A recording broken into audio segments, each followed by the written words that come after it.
Aduh, Apa tuh? baru awal udah aja gitu kan. Berat Bingung, banget. aduh. Kita mau ngobrolin apa nih hari ini nih?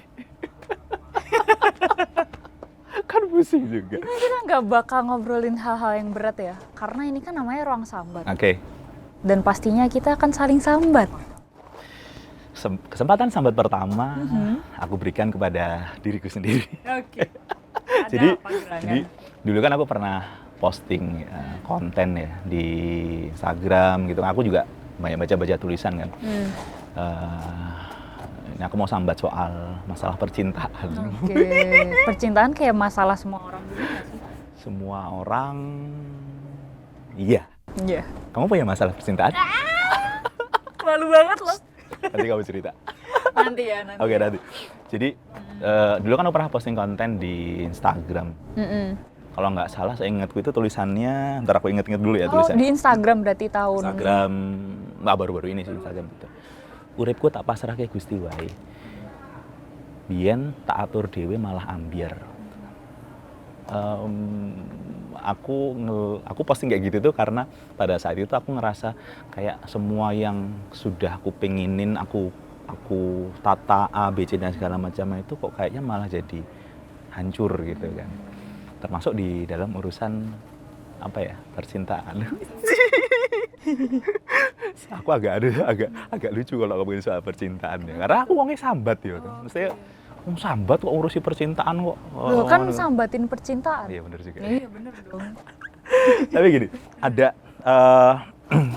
di urusan percintaan itu yang beberapa kali pernah aku dapetin itu, dan aku pernah dengar cerita dari teman-teman itu kan soal tentang mencintai orang yang salah. Iya. Itu berat banget. Mencintai orang salah itu berarti bukan aku mencintai pacar orang gitu, bukan gitu. Bisa juga Bisa juga sih? gitu ya? Iya nggak sih? Emang bisa gitu ya? Cinta datang di waktu yang tidak tepat. Oh, itu berarti Iya masuk. nggak sih? Oh, itu masuk juga di situ berarti. Coba deh bayangin ketika kamu sama dia ya, kamu suka sama dia duluan. Terus habis itu besoknya dia udah punya pacar, terus udah dong, kamu kayak move on dong. Nah, terus habis itu dia putus sama pacarnya, kamu taken sama yang lain. Terus dia baru bilang, sebenarnya tuh aku mau sama kamu. Tapi yang paling sering itu adalah ketika aku dan cerita teman-temanku ya, soal mencintai orang salah itu mereka bingung, gimana sih kok kita tuh bisa mencintai orang yang salah gitu. Padahal sebelum kita memutuskan untuk mulai berhubungan dengan orang gitu kan, di awal itu kan pasti ada proses screening tuh, ya kan. Ini orangnya A, ini orangnya yang B, ini orang yang begini gitu kan. Oh, kayaknya ini cocok deh buat aku gitu kan. Tapi ketika sudah memutuskan untuk pacaran di tengah jalan gitu kan, brengsek iki kok koyone wonge kok ora cocok mbak aku gitu kan. Kok ada beberapa sikap atau sifatnya dia yang itu jauh dari apa yang aku inginkan, atau mungkin ada komunikasi dari kita yang nggak cocok gitu kan. Terus juga ada juga yang pada fase itu tuh dia tuh kayak ngerasa terjebak di dalam pelukan orang buruk yang sudah dia perlakukan dengan baik. Wah. Tapi kamu waktu ngomongin itu kayak berat banget, ada apa deh? Enggak, aku sih sering denger cerita gitu. Ada juga yang gini, ada juga cerita yang dia rela begadang semalaman penuh hanya untuk menangisi kebaikan yang sudah aku perbuat kepada orang yang tidak menghargai aku. Kadang kita udah effort buat seseorang, kita udah usahain untuk membuat dia merasa dicintai. Oke. Tapi kenapa ya akhirnya dia cuma bertanya-tanya, selama ini emang kamu udah usaha apa sama aku? Ih gila, gokil. FYP bro, FYP, quote FYP. Pernah gak sih? Pernah. Pas dulu. Goblok. Sekarang nanti kita ngobrol itu. Tapi ya itu, aku cuma sedikit pengen cerita beberapa sambatan yang berkaitan dengan tulisan yang pernah aku buat sebelumnya tadi itu kan. Kita udah menyiapkan banyak sesuatu, tapi ternyata malah ambiar di tengah jalan gitu kan. Dan itu saat itu ku buat karena aku sering mendengar dan beberapa kali mengalami fase mencintai orang yang salah gitu. Sebenarnya mencintai orang yang salah tuh apa sih? Udah kayak ups and down kehidupan gitu ya. Kayak gimana tuh? Ups and down pencarian hidup dan makna arti dicintai dan mencintai. Iya nggak sih? Tapi Mas, kamu tuh sebenarnya nyadar nggak sih? Seringkali ketika orang bilang kamu mencintai orang yang salah, kamu tuh justru merasa kalau dirimu sendiri yang salah. Dalam artian, kok kayaknya aku yang effort terus, emang aku yang lebay ya? Kok kayaknya aku yang terlalu pengen ketemu, apa aku yang manja ya? Kok kayaknya aku terus yang pengen butuh kepastian, apa aku yang terlalu pengen diakui ya? Kamu pernah nggak sih kayak gitu? Ya pernah yang hal-hal kayak gitu, cuman gimana ya? Itu malah jadi menyalahkan diri sendiri gitu jadinya kan. Bener. Padahal sebenarnya yang disalahkan siapa harusnya? Nggak ada. Nah, dan aku nemu quotes yang keren menurut aku adalah ketika kamu merasa kamu terlalu sering merasa bersalah untuk mencintai orang, berarti bukan kamu yang salah, orang itu yang salah gitu. Kayak bukan berarti orangnya yang salah ya, tapi mungkin emang kita nggak cocok aja sama itu orang. Dan solusinya? Wah, Nggak ngerti? Belum? ya to the point. Oh, to the point langsung nanti. Tapi sebelum sampai ke solusi, pasti kan ada proses-proses yang perlu kita jalani ya untuk meyakinkan dan mungkin memperbaiki apakah benar ini orang yang tepat buat aku atau ini orang yang salah buat aku gitu kan. Pasti kan ada gitu-gitunya dulu kan gitu kan. Ini aku ada cerita itu, ya aku bacain aja di sini kali. Oh, dari kotak sambat? Ya ada teman-teman dari kotak, tapi aku bacain ringkasannya aja nih. Siap. Jadi ada orang pacaran, kemudian putus gitu kan. Cowoknya milih orang lain, kemudian putus lagi, terus habis itu balikan, kemudian mereka akhirnya LDR gitu. Nah, dalam posisi LDR itu si perempuan ini, si perempuannya kerja, kemudian cowoknya melanjutkan kuliah karena udah nggak kerja, akhirnya memutuskan kuliah. Posisi cowoknya kuliah, ceweknya kerja. Dalam posisi LDR ini, si cewek ini butuh support system dan dia nggak melihat apa ya, effort dari si laki-laki ini, di pasangannya ini untuk jadi support systemnya dia gitu.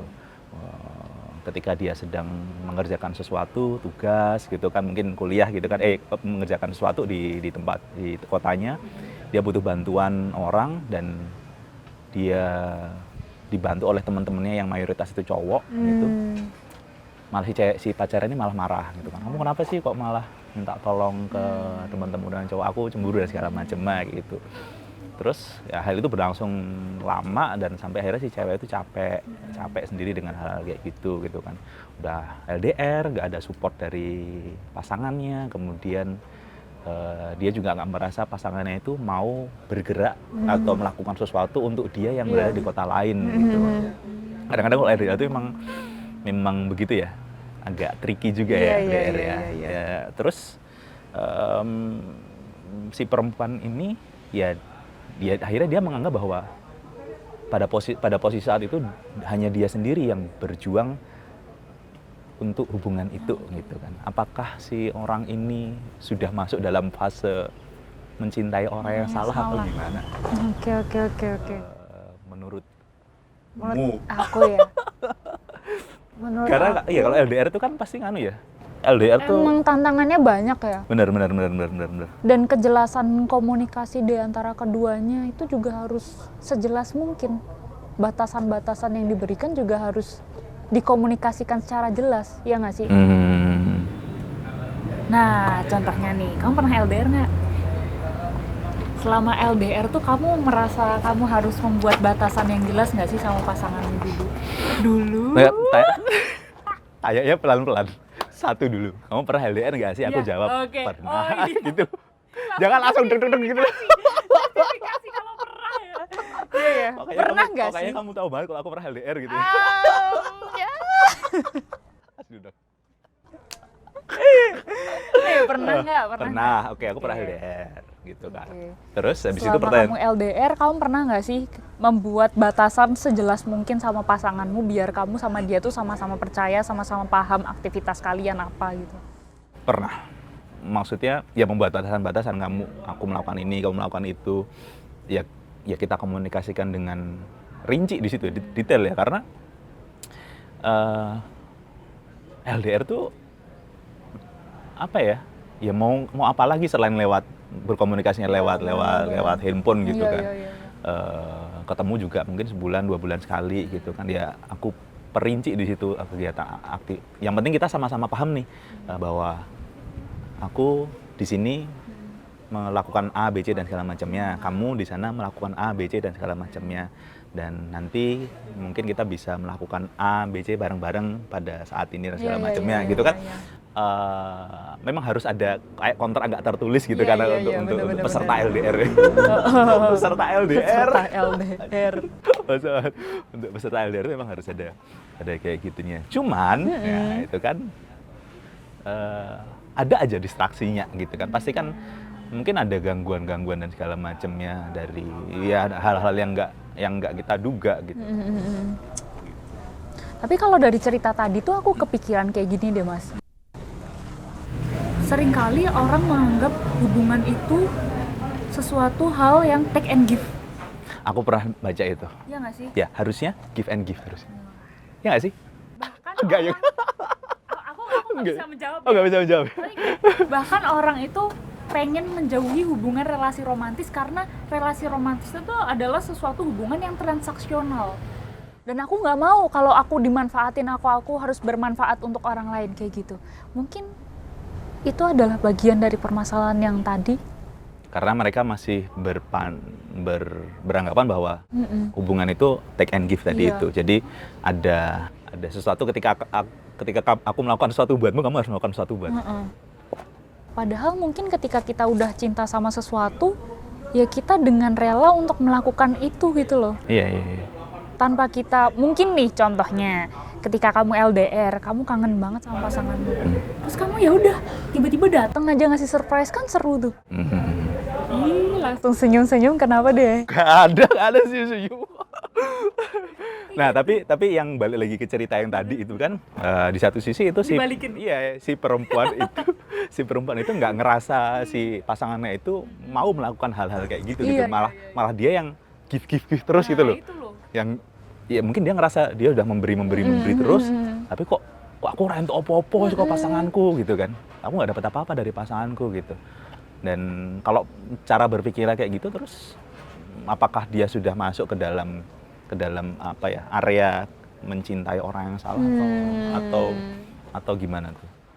Kita nggak bisa menjustifikasi sebuah kasus hanya dengan satu sudut pandang. Siapa tahu dari laki-lakinya udah berusaha, tapi usahanya tidak sesuai dengan apa yang diharapkan. Effort ya? Iya. Oke, nanti kita ngomongin effort. Oke, case tadi kita close ya. Mungkin nanti kita cerita yang lain. Tapi gini, ada juga nih yang pas PDKT gitu kan. Tadi kan aku bilang di awal kan, sebelum kita memulai menjalankan mulai sepakat untuk menjalani sebuah hubungan, itu kan pasti ada proses PDKT gitu kan. Pada saat proses PDKT dan segala macamnya itu di awal-awal itu biasanya salah satu pihak ya, aku nggak akan bilang yang cowok atau yang cewek. Oke, ini gitu menarik kan. nih. Salah satu pihak itu pasti akan terlihat baik, ya kan, terlihat baik bahwa dia ini adalah orang yang peduli, dia ini adalah orang yang mampu memberikan perhatian lebih, kemudian dia ini adalah orang nomor 1 di kehidupanmu yang selalu menanyakan kabarmu hari ini, kamu sibuk kerja apa, bagaimana harimu gitu kan hari refleksi ini. Diri nih. Gitu kan, dan kemudian dia adalah orang pertama yang akan selalu like Instagram story-mu. Gitu. Enggak, ini cerita orang-orang. Oh iya, oke. Gitu loh. Aku kan nggak mungkin like pertama kali, karena bangunku kan jam 12. Dia posting konten kan jam 8 gitu kan. Oh iya. Bangunku jam 12 ya. Oke. Kayak ada. Kamu nggak usah mancing-mancing gitu. Iya, Aku paling males tak pangan loh ini gua. Loh, kamu sendiri yang bilang kalau kamu ya udah. Ya oke. Lanjut. Nah, setelah proses PDKT yang baik-baik itu muncul gitu kan.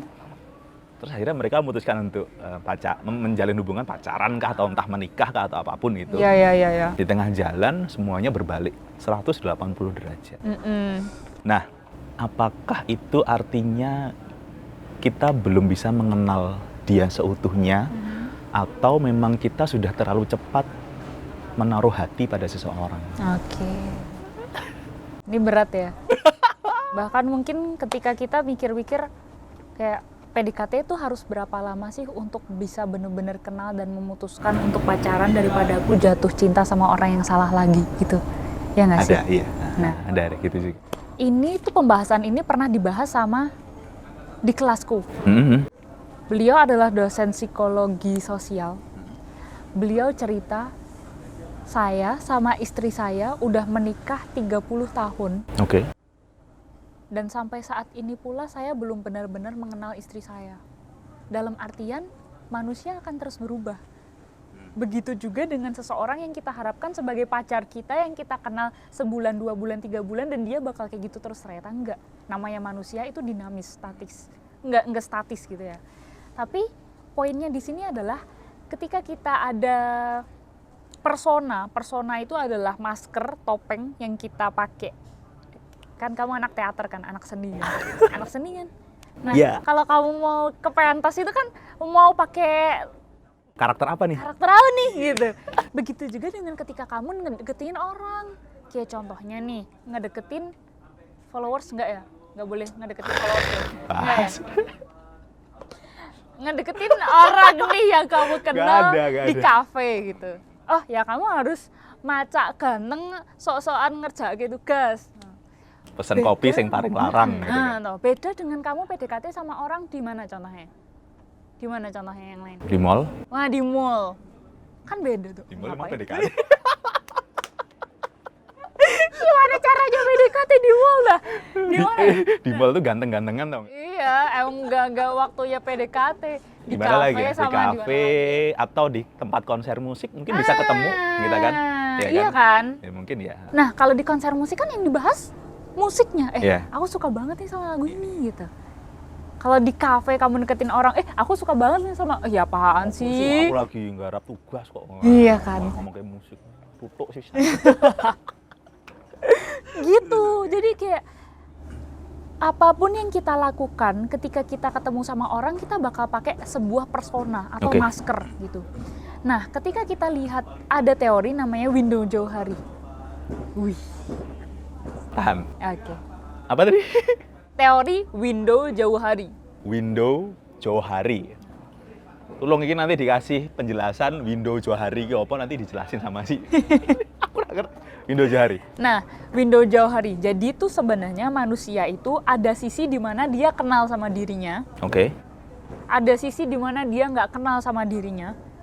Ada sisi di mana dia kenal sama dirinya dan orang kenal sama dirinya. Ada sisi dia nggak kenal sama dirinya, tapi orang kenal sama dirinya. Oke. Ada sisi di mana dia kenal sama dirinya, tapi orang nggak kenal sama dirinya. Oke, berarti ada berapa? Ada 4 sisi. 4 berarti ya?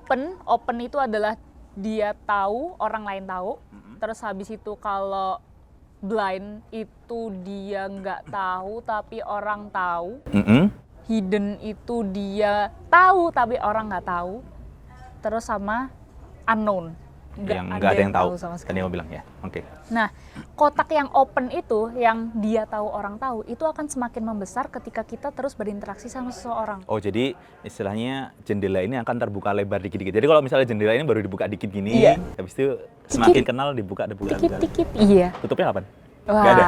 Sampai maut. Oh, sampai maut. Terus. Nah, terus jadi wajar dong ketika kita kenal dari waktu ke waktu itu akan banyak sisi yang kita nggak tahu sebelumnya, terus kita jadi tahu. Bahkan mungkin orang itu nggak kenal sama dirinya, tapi kita udah lebih kenal pada dia sendiri. Contohnya nih, kan kamu ngerasa kalau kamu sambat terus ya. Waktu kita ketemu awal, kamu ngerasa kalau kok koyoke uripku sambat terus ya. Loh, tapi aku ngelihat itu adalah sisi kreatifmu loh mas. Kamu bisa menggunakan sambat itu untuk memotivasi orang, membuat orang nggak sendirian gitu. Terus, oh iya sih, berarti soko sambat iki aku duwe rezeki gitu. Akhirnya kamu bilang kayak gitu. Itu adalah sisi di mana mungkin kamu gak sadar itu potensi kamu, tapi aku ngingetin kamu, jadi kayak kamu, oh iya ini aku ternyata gitu. Terus itu part mana yang dilihat tadi? Itu tuh berarti part hidden. Hidden. Yang aku nggak tahu tapi orang lain bisa tahu. Ada? Nggak? Blind nggak sih? Blind ya? Kamu nggak tahu dan aku tahu. Ya. Dan aku mencoba untuk memvalidasi itu kan? Iya. Membuka jendelamu bahwa oke, ini aku. Oh ini Mas Ai. Oh gitu. Jadi lama-lama emang jendela itu akan terbuka ya. Dan pada proses ketika jendela itu terbuka, yang orang merasa bahwa kok ternyata orang yang ku kenal di awal malah begini itu hal yang wajar. Sebenarnya hal yang wajar. Cuma tapi, yang gak wajar adalah ketika ternyata yang selama ini kita kenal tuh cuma topeng doang.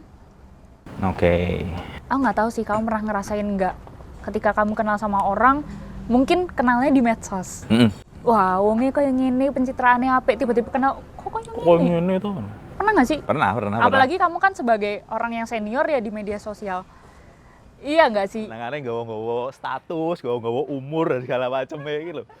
Iya kan? Iya kan? Tak buntel godong loh gue suwi-suwi. Jangan dong, jadi nasi bakar nanti. Ayo makanya, oncalke pawon langsung. Iya kan? Ya. Makanya kayak gitu. Memang kita harus bisa memahami. Memang ada part-part dari manusia yang itu ada yang sudah terbuka, ada yang masih tertutup, ada yang masih tertutup banget, ada yang masih tersembunyi banget dan nanti seiring perjalanan yang kamu mengenal dia, kamu akan masuk ke dalam situ dan kamu harus siap dengan kejutan-kejutan yang kamu temui nanti. Quote FYP. FYP. Quote. FYP.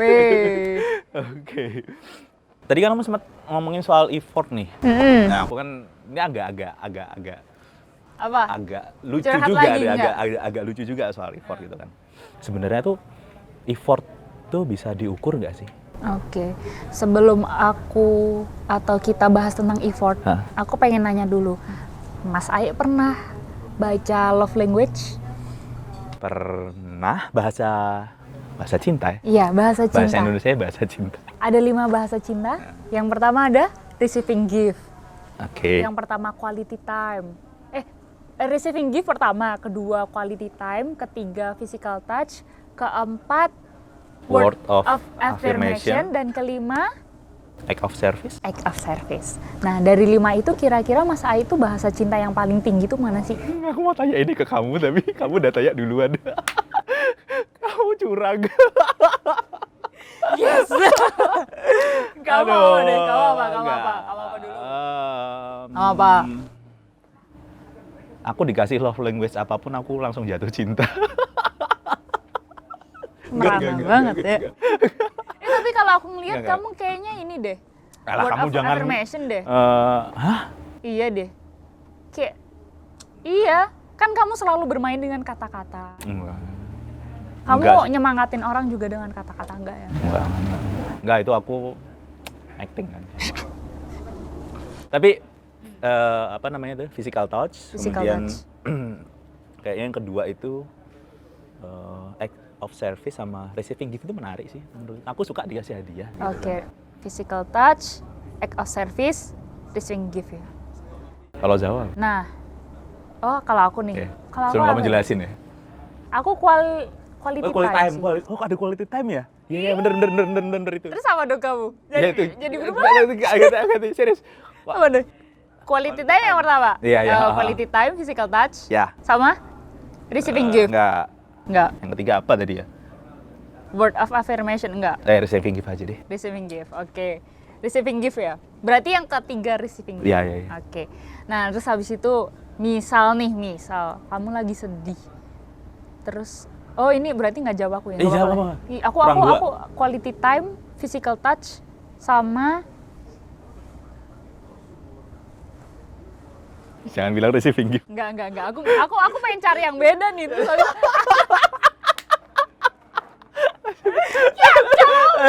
biar gak sama terus. Ntar cover kita gini aja. Aku gini, terus kamu gini. Gitu. Iya.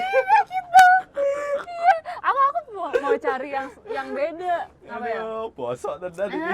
Duwe kanca ngobrol kok ngene. Act of service. Enggak, aku Enggak, enggak kan? act of service. Kamu bisa sendiri ya? Iya, aku bisa sendiri. Aku juga mandi bisa banget, sendiri. coy. Bener. Jadi kalau Berarti- ada cowok yang Wah. Terus kamu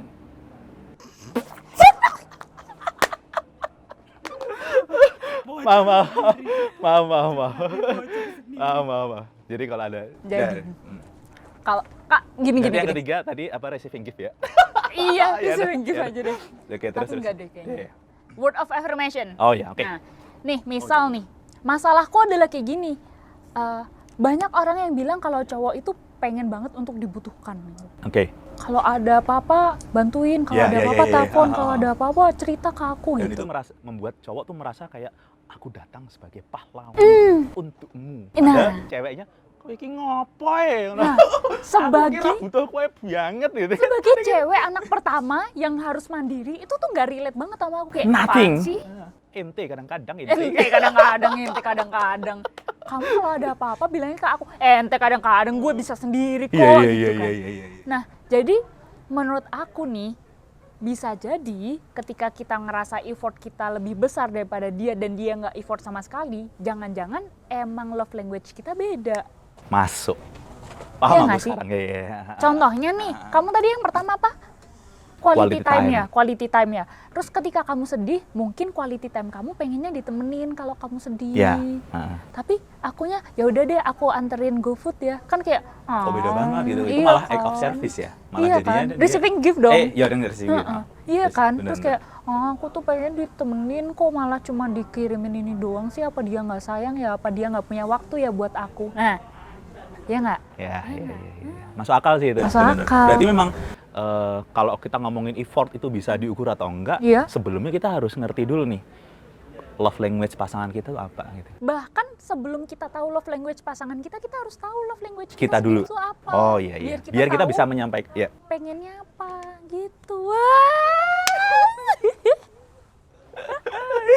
Daging Aduh, banget. aduh, nih, aduh, daging aduh. banget. Daging banget. FYP. FYP. Berarti gini, aku nggak tahu apakah bertanya denganmu gitu kan? Misalnya gini, Mbak, love language-mu apa sih? Gitu. Apakah itu red flag atau enggak buat kamu? Gitu kan ada juga yang gitu. Oke. Ini orang kenapa sih kok tahu-tahu tanya love language-nya apa gitu kan? Iya. Itu red flag banget ini Iya, gitu kan. iya. Padahal harusnya kan dia cari tahu sendiri dan segala macam. Tapi kalau misalnya aku nggak tanya gitu kan atau nggak mencoba memahami, aku kan nggak ngerti. Nanti ketika sudah memutuskan untuk berhubungan, Iya. ternyata kita ada crash di Iya, bener, situnya, bener, terus bener. jadi masalah lagi. gitu kan. Bener. Sebaiknya gimana sih? Maksudnya ada nggak cara yang lebih fair buat pasangan gitu, buat bisa sama-sama saling mengetahui, oh love language-ku ini atau love language-ku ini. Oke. Nah, oke.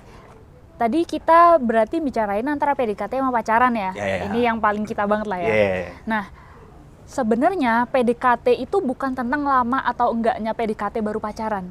Tapi lebih ke kualitas PDKT kita tuh kayak gimana sih? Obrolan kita tuh kayak gimana sih? Apa obrolan kita kayak cuma tempat makan yang enak mana? Oh yaudah ke sana. Film yang enak, film yang bagus apa? Yaudah kita nonton. Enggak. Tapi tentang kamu kalau marah tuh biasanya gimana sih? Aku tuh kalau marah tuh pengennya kayak ya udahlah ditemenin doang, tapi orang itu diem gitu. Oh kayak gitu ya. Berarti kita asumsikan quality time. Oke. Aku tuh kalau sedih tuh kayak dipuk-puk gitu, soalnya mamaku tuh kayak ngepuk-puk aku kalau di rumah, kan aku anak kos jadi kayak kangen gitu. Oh ya udah puk-puk. Berarti apa? Physical touch. Terus habis itu aku tuh paling seneng ya kalau aku tuh dikasih surprise sama temanku dulu waktu sekolah. Berarti Receiving gift. kayak gitu. Pinter. Berarti mau nggak mau ketika kita membicarakan sesuatu hal dengan pasangan kita, ya kita harus punya ide untuk Cara menggalinya gitu gimana? Gitu. Nggak ujuk-ujuk tanya love Iya. language-mu apa? bingung, iya kan? Ya bingung bener. Iya kan? Iya, yang ditanya juga bingung ya malah ditanya. Tapi ngomongin tentang love language, aku pernah loh ditanyain Apa tuh? sama orang. Tanyain langsung gitu. Iya, love language kamu apa gitu? Barusan gitu deh. Tanyain sama orang sama aku. Enggak. Oh iya barusan.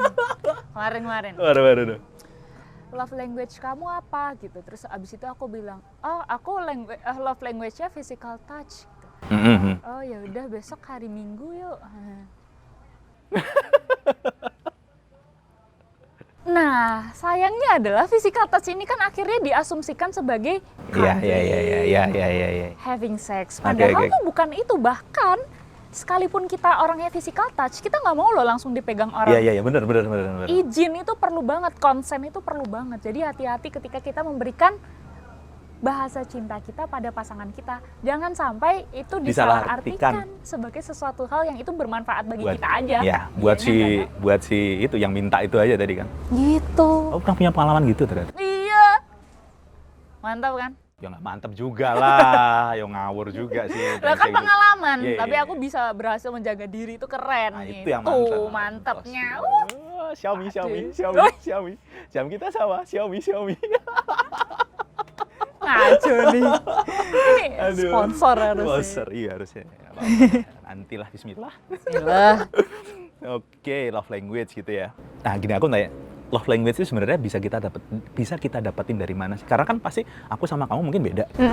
Atau aku sama Mas Nizar atau sama Mas apa sih ini Mas? Mas Ade beda gitu, atau sama Damara segala macam. Itu yang membentuk kita punya love language kayak gitu tuh. Nah, ini Dari menarik dan dari ini out of topic. Ini adalah pertanyaan rahasia yang aku sudah simpan dari kemarin buat kamu. Terima kasih. Jadi aku pernah lihat konten di TikTok. Jadi di TikTok bilang kalau love language yang kamu sukai adalah sesuatu hal yang nggak kamu dapatkan di masa kecil. Malah gitu? Gitu. Si konten Oh, itu si konten bilang itu. kayak Oh ya, oke. Terus habis itu aku mencerna. Aku tuh suka banget dipeluk sama mamahku. Aku suka banget dipuk-puk sama mamahku. Tapi aku dulu dapat aja tuh. Dan aku ngerasa nyaman dengan bagaimana cara orang tuaku memberikan kasih sayangnya kepadaku. Jadi sentuhan itu membuat aku paham bahwa oh, definisi aku dipeluk sama temenku, dipuk-puk sama sahabatku, itu adalah rasa cinta mereka ke aku. Karena aku terbiasa dengan situasi pelukan itu sebagai rasa cinta. Ya. Dia diperlakukan begitu oleh mamanya gitu. Oke. Dan sebenarnya dinamika love language itu variatif banget, Mas. Nggak yang kita nggak dapat dulu sekarang dapat itu nggak harus. Yang kita dapat dulu sekarang dapat sekarang juga nggak harus gitu. Jadi kayak dinamikanya emang variatif banget. Oh, jadi nggak ada patokannya gitu ya? Iya. Kalau kamu tadi kan physical touch ya yang pertama. Aku malah quality gini, time. jadi quality time, physical touch ya. Karena itu nggak aku dapetin waktu aku kecil. Berarti relate sama yang konten Ya, mungkin ya bisa. Ya karena itu dinamis gitu kan. Iya. Quality time juga jarang gitu kan. Physical touch juga dielus-elus kepalanya itu dari dulu tuh aku pingin gitu kan. Tapi ya udah karena nggak dapet, mungkin itu yang kurindukan gitu kan ya. Terus receiving gift itu juga. Emang dinamis ya. Iya. Dan ini contohnya kan kita contohnya. Benar. Tapi kalau aku quality time, emang aku ngerasa ketika aku deket sama cowok dan cowok itu mau ngasih waktunya ke aku tuh jadi amazed sendiri gitu loh. Kayak, kok bisa ya dia ngasih waktunya buat aku? Padahal kan aku ngerasa kayak waktu itu berharga banget. Contohnya, ketika waktu kecil, orang tua kita sibuk kerja, kan waktu itu kan berharga banget buat mereka untuk kerja, dapetin uang untuk makan kita. Jadi kayak seakan waktu itu mahal, tapi kok bisa-bisanya ada orang yang ngasih waktu yang mahal itu buat ketemu kita, ngobrol sama kita, itu kan spesial banget gak sih? Wih, gabut banget sih asli. Di umuran kita Enggak. ada gabut-gabutan. Canda aku tuh. Ih kamu ya, makannya. Enggak. Asli dulu. Masa. Oke, ngomongin soal apa love language tadi sering effort dan segala macam. Tapi kalau love language kamu kan LDR tuh gimana deh kemarin? Nah itu dia. Aduh. Gini, dari balik ke yang mencintai. Kita dari tadi kan ngomongin soal mencintai orang salah. Iya. Apa sih yang membuat kita berulang kali, ya kan, mencintai orang yang salah? Padahal ini adalah pasangan yang kesekian gitu loh. Jadi kita berulang kali mencintai orang salah setelah berganti-ganti pasangan gitu. Sebenarnya faktor-faktor apa sih yang mempengaruhi kok kita tuh bisa berulang kali merasa mencintai orang yang salah padahal kita sudah bergonta-ganti pasangan beberapa 2 kali, 3 kali, 4 kali pasangan dan kita nggak belajar apapun dari situ dan ya misalnya kita nggak menemukan oh ini yang cocok buat aku, ini yang cocok buat aku, ini yang cocok buat aku. Oke, sekarang antar kita deh. Yeah.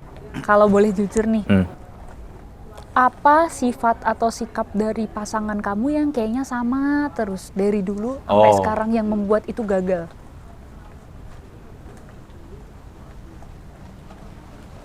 Apa ya? Yang sama terus ya? Sifat terlalu sering minta dikabarin. Apa ya? Kayak clingy. Manja. Pacar kamu yang clingy? Atau Iya. kamu yang clingy? Dia. Oh. Tapi bisa juga dari aku gitu. Misalnya kalau yang dari aku gitu, aku ngerti juga sih. Oke. Tapi kalau yang sama, kalau kamu tadi tanya sifat apa dari pasanganku dulu yang kamu kira sama, yaitu manja clingy gitu. Dan manja sih oke gitu, cuman kayak over manja. Ya. Oke, ini aku udah mulai menebak-nebak pola attachment style kamu. Attachment gitu. itu apa lagi? Ki apa meneh? Ki bos. Nanti. Tolong. Kalau aku itu nggak suka diposesifin. Oke. Walaupun kalau PDKT itu aku ngerasa kayak, iya aku suka deh dimarah-marahin gini, berarti dia perhatian. Tapi kok marah-marah mulu? Kan Ya kan yang kesel namanya berlebihan itu nggak baik. Nah, kayak gitu. Jadi mungkin kita nih sebenarnya tipikal orang yang avoidant attachment. Kayak kita tuh awalnya ya tadi pakai persona, kita perhatian sama mereka, kita memberikan perhatian sama mereka, kita memberikan closure atau kedekatan sama mereka. Aku bakal ada buat kamu terus. Tapi karena emang dasar kepribadian kita avoidant atau menghindar, itu tuh kita ngerasa kayak kayaknya ini berlebihan deh kalau aku ngabarin ini terus. Ini kayaknya aku berlebihan deh kalau aku kayak gini terus ke dia.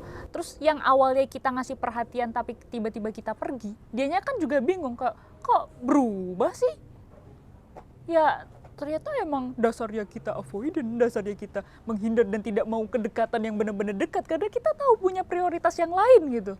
Udah dong, kamu udah diem aja gitu. Yang penting aku di sini setia sama kamu. Iya, nggak ngapa-ngapain gitu kan? Aku fokus sama pekerjaanku, kelar gitu. Tapi karena awalnya ini kita ngasih janji sama sesuatu hal yang itu bukan kita banget, kita yang kewalahan. Kamu kayak marah-marahin aku deh di sini. Tapi sumpah, aku ngerasa dimarahin di sini. Ya enggak juga sih. Karena ya itu. Ya makanya itu tadi aku bilang, kayaknya aku udah mulai bisa meraba-raba deh pola kamu kayak gimana gitu. Bahkan aku sebagai temen pun aku ngerasa kayak, wah kamu nih perhatian banget ya sama aku. Kayak, oh aku nyaman nih sama perhatian yang kayak gini gitu. Kamu ngabarin aku terus kamu kayak marahin aku terus, kamu tuh harusnya kayak gini. Oke siap bos gitu kan. Tapi ketika aku dengar sama pengalaman kamu, oh mungkin suatu hari nanti Mas A ini bakal kayak pergi dan menjauh ya. Atau bakal ngerasa kayak, oh yang dulu udah aku berikan, sekarang kamu tinggal sendirilah. Aku fokus sama iniku dulu, kamu udah bisa sendiri, udah gas sana sendiri gitu. Gitu. Tapi kamu bisa sendiri kan? Ya, Dia karena bisa. aku emang tadi dasarnya aku avoidant, jadi ya udah aku udah bersiap kamu bakal meninggalkan aku gitu. Tadi kamu bilang namanya attachment. Attachment style. Itu apa sih? Attachment itu apa? Lampiran. Email dong. Kebanyakan kerja. Attachment itu kelekatan. Style itu pola. Pola kelekatan. Pola kelekatan itu dari mana? Pola kelekatan adalah sebuah kebiasaan atau bagaimana kita melihat relasi. Yang itu tuh kita pelajari waktu kecil dulu. Waktu kecil, oke. Melihat relasi dari mana, dari siapa? Kita waktu lahir di dunia ini dengan dunia yang baru, kita nggak tahu apa-apa. Yang ngajarin dunia ke kita itu siapa? Bapak ibu lah. Bapak ibu kita. Dengan begitu kita mengenal, oh disayangnya ibu tuh gini ya, oh disayangnya bapak tuh gini ya, oh jadi anak yang berharga atau pantas untuk dicintai itu begini ya. Oke. Sehingga pola yang kita kenali waktu kecil itulah yang akhirnya melekat sampai saat ini kita dewasa dan melihat relasi cinta. Oh. Jadi cukup banyak juga permasalahan yang hadir tentang relasi cinta ini hadirnya dari pola pengasuhan. Oh, ada begitu ya? Bisa. Dan itu cukup banyak. Oh. Oh, aku punya luka ini ternyata karena aku dulu berharap orang tuaku gituin aku, tapi ternyata enggak. Kayak kamu tadi sempet spill dikit. Ya. Aku waktu kecil jarang dapat sentuhan fisik dari orang tua dan segala macemnya. Terus di situ aku melihat yang sekarang tuh aku harus dapatin itu. Iya, gitu. dan ketika aku nggak dapetin itu, kayaknya aku belum ngerasa cinta itu utuh dan kayaknya LDR tuh bukan kunci utama hubungan yang pengen aku rasakan deh gitu. Karena aku nggak bisa menggapai itu dari LDR. Dari orang tua juga gitu ya berarti. Oke, dari orang tua ini agak banyak juga nanti kayaknya. Dan berat juga. Berat juga ya ngomongin, berarti kan itu ngomongin masa lalu ya, pola pengasuhan, mungkin bisa malah sampai ke apa ya, kalau orang sekarang bilang itu trauma atau apa, bisa juga, trauma masa kecil dan segala macamnya, luka masa kecil ya, gitu. Tapi gini, sebelum masuk ke bahasan orang tua, kamu pernah dengar gak lagunya? Ini aku dengernya sih dari Endang Sukamti. Oh. Yang judulnya tuh Terlatih Patah Hati. Oke. Lagunya ada sebuah lirik di situ, ada beberapa lirik di situ yang cukup menarik perhatianku ketika aku dengerinnya. Tapi aku agak lupa liriknya, aku bacain dulu. Oke. Jadi di lirik, sambil nyanyi ya? Iya. Siap. Gimana nih? Lirik lagu itu tuh, lagunya The Rain feat Endang Sukamti. Oke. Jadi ada lirik tuh, terima kasih kalian barisan para mantan. Tahu kan? Dan semua yang pergi tanpa sempat aku miliki. Ini belum jadi pacar mungkin ya? Tanpa sempat aku miliki, itu kan belum jadi, belum berhubungan gitu kan. Okay. Terus, tak satu pun yang aku sesali. Yo! Apa? Hanya membuatku semakin terlatih. Oi! Begini rasanya terlatih patah hati. Dari lirik itu gitu kan, aku tuh sempat kepikiran apakah ini adalah lagu orang-orang yang sudah berulang kali merasakan patah hati, merasakan pedihnya mencintai orang yang salah, gitu kan. Iya. Terus apakah gimana ya ngomong ya? Iya, mereka ini apakah ini orang ini memang sudah terlatih patah hati berulang kali dengan cerita mencintai, dengan narasi mencintai orang yang salah, dan penyebabnya itu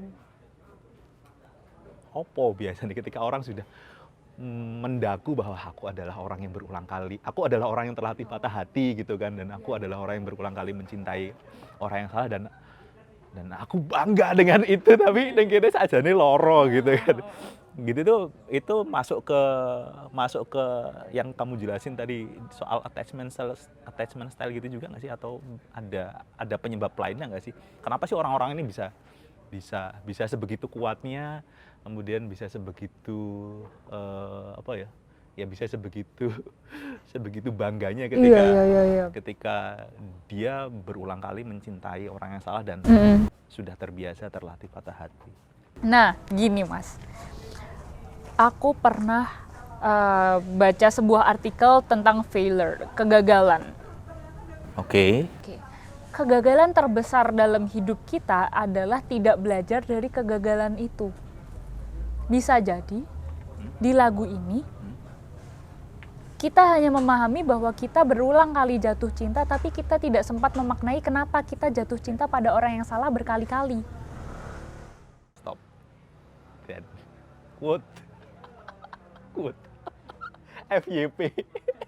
Quote. Iya nggak sih? Kayak contohnya nih, LDR. Cik, Aku berulang kali LDR. Aku nggak suka kalau kamu bilang LDR terus matanya ngelirik ke aku. Oke, aku ngelihat kamera. LDR nih. Berulang kali LDR tapi dia ngerasa kok kayaknya nggak cocok aja ya, kenapa, udahlah aku nggak mau LDR tapi kayaknya LDR seru gitu. Daripada kita menyalahkan LDR itu, bagaimana kalau kita melihat sebenarnya apa sih yang benar-benar aku butuhin dalam hubungan itu? Kenapa sih kok kayaknya LDR tuh selalu gagal? Aspek yang mana sih yang aku kurang di LDR itu? Kayaknya komunikasi juga bagus. Aku ngomong ke dia, dia ngomong ke aku juga bagus. Kejelasan juga bagus. Tapi kok ada yang kurang ya, apa? Instead of kita menyalahkan kegagalan itu, bagaimana ketika kita mencoba untuk mendefinisikan ulang sebenarnya kegagalan yang gimana sih yang perlu kita perbaiki lagi? Oke. Atau apa sih sebenarnya yang kita butuhkan dalam hubungan itu, kok rasanya kayak selalu aja ada yang kurang dari kemarin gitu. Jadi kayak refleksi diri sendiri gitu ya. Jangan sampai kita hanya bangga sama kegagalan yang terjadi berulang kali tanpa memaknai arti kegagalan itu sendiri dan kita belajar dari kegagalan itu kalau kita mau belajar dan kalau kita mau mempelajari. Dalam artian kayak gini, udahlah aku asik-asikan aja jatuh cinta sama orang, ntar kalau gagal ya udah cari lagi. Nah itu kan kayak asik-asikan aja ya. Beda dengan aku pengen nih untuk memperbaiki kegagalanku sehingga aku ketemu sama orang yang benar-benar sayang sama aku. Kayak curhat. Mau dipancing ya? Mau dipancing? Enggak. Gitu. Gitu sih. Oh gitu ya. Tapi kalau aku lebih ke yang kedua sih. Kayak kenapa sih kok gagal mulu? Aku pengen belajar gitu biar aku nggak gagal mulu.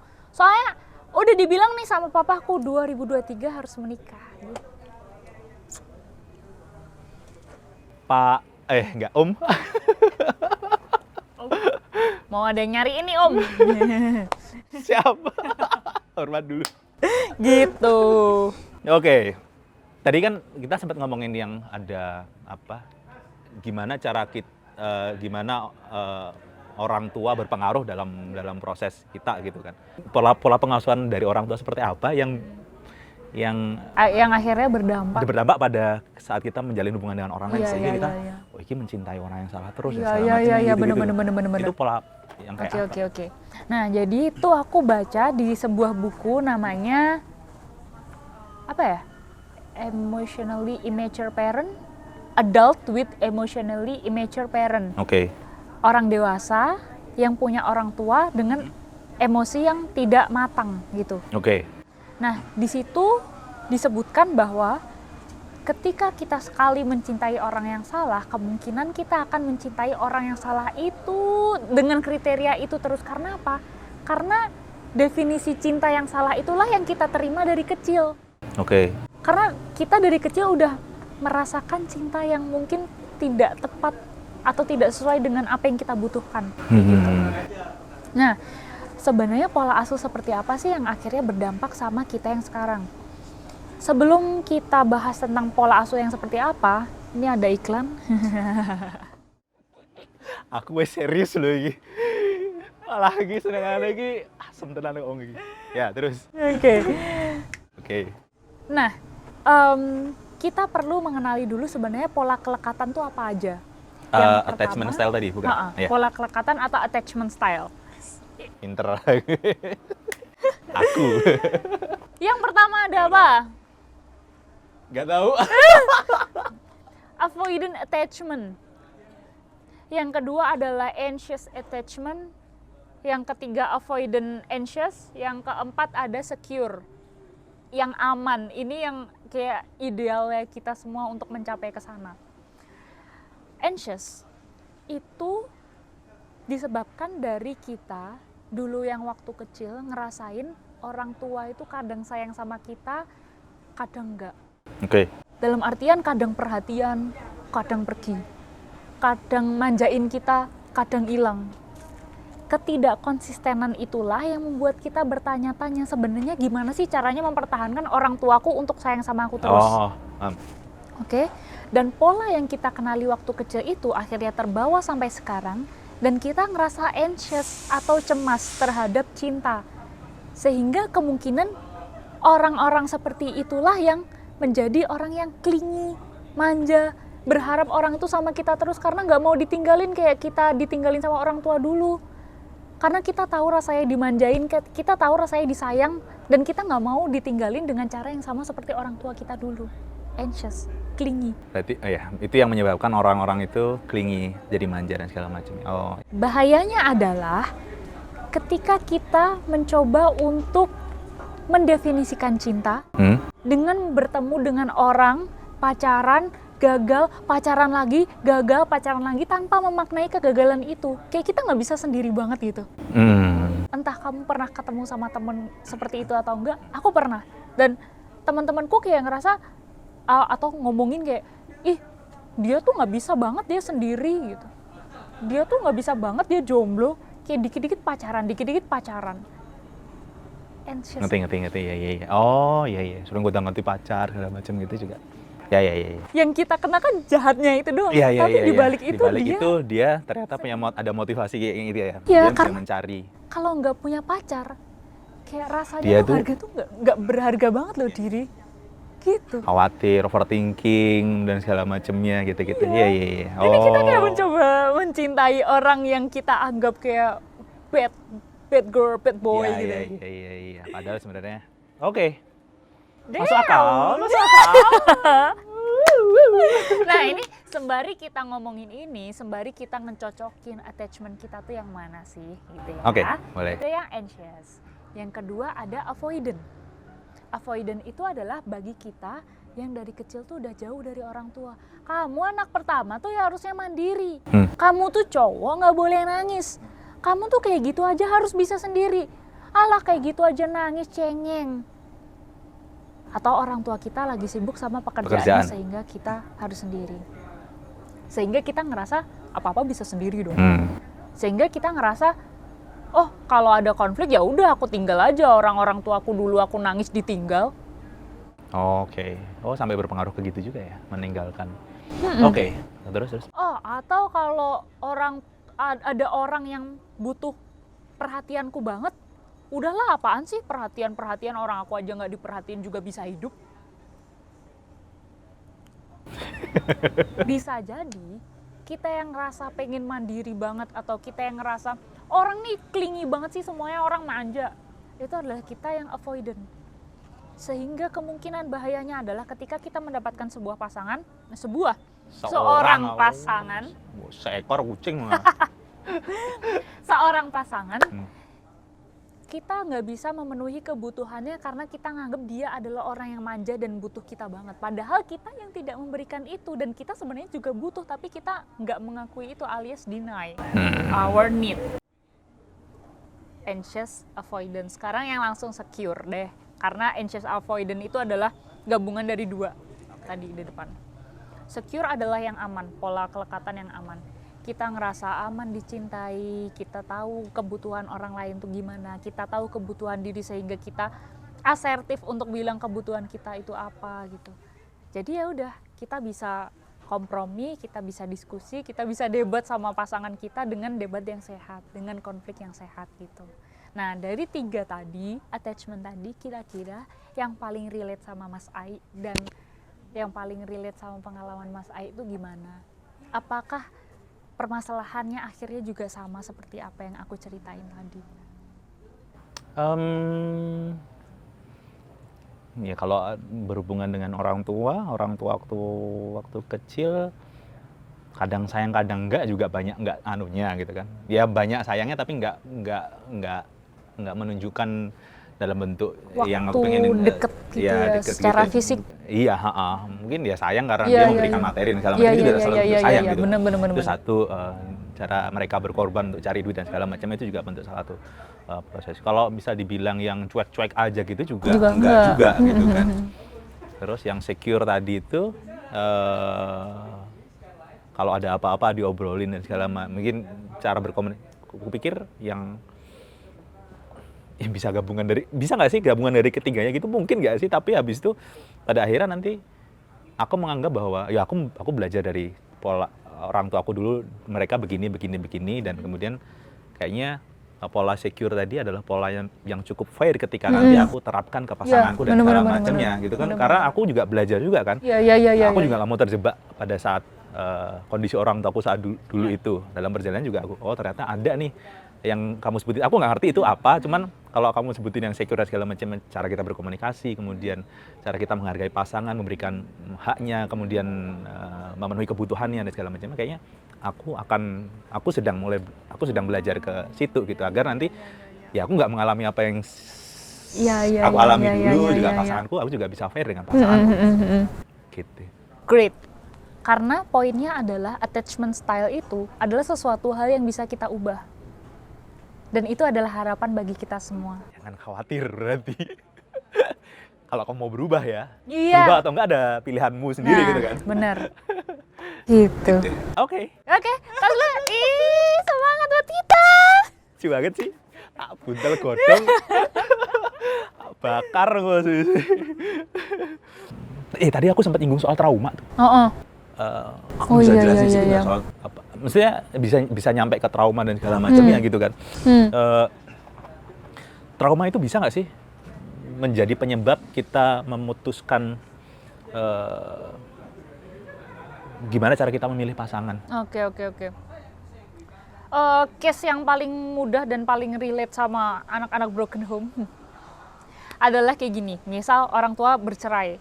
Nah, orang tua bercerai itu sebelumnya ada apa? Ada konflik. Yeah. Konflik itu berarti mereka berdua saling sibuk sama konflik atau permasalahan mereka sehingga mengabaikan kebutuhan anak, kebutuhan dicintai, kebutuhan dikasih sayang, dan lain-lain. Pada saat konflik itulah anak udah belajar bahwa oh aku nggak bisa menggantungkan kebutuhanku sama orang tuaku dan aku harus bisa sendiri. Dan aku nggak mau butuh orang lain. Pemahaman itu yang terbawa sampai sekarang dan akhirnya kayaknya aku nggak butuh cinta deh. Aku udah tahu rasanya jadi anak broken home dan aku nggak mau jadi kayak gitu lagi. Aku udah tahu rasanya jadi anak dari perceraian dan aku nggak mau aku bercerai sama pasanganku kayak gitu. Kan itu juga jadi kayak 50-50 ya, dia mengambil keputusan dia mau pacaran enggak, pacaran deket sama orang yang udah sayang banget sama dia, pergi sendiri. Kan itu sebenarnya salah juga sih pada akhirnya gitu kan. Tapi kembali lagi tentang trauma ini. Di buku yang sama aku belajar bahwa ternyata ketika kita kecil kita ngelihat orang tua kita, bapak sama ibu kita. Mungkin contohnya aku sebagai anak perempuan ya. Terus aku ngelihat bapakku memperlakukan ibuku dengan cara yang aku nggak suka. Aku benci banget sama bapakku dan aku pengen mengubah bapakku tapi aku nggak bisa. Karena aku tahu aku masih kecil, aku tahu aku anak kecil dan bapakku udah out of my reach, out of my control gitu. Sehingga semakin dewasa, aku memegang dendam itu dan aku mencoba untuk mencari sosok yang sama seperti bapakku dan aku mencoba untuk membenahi sosok itu.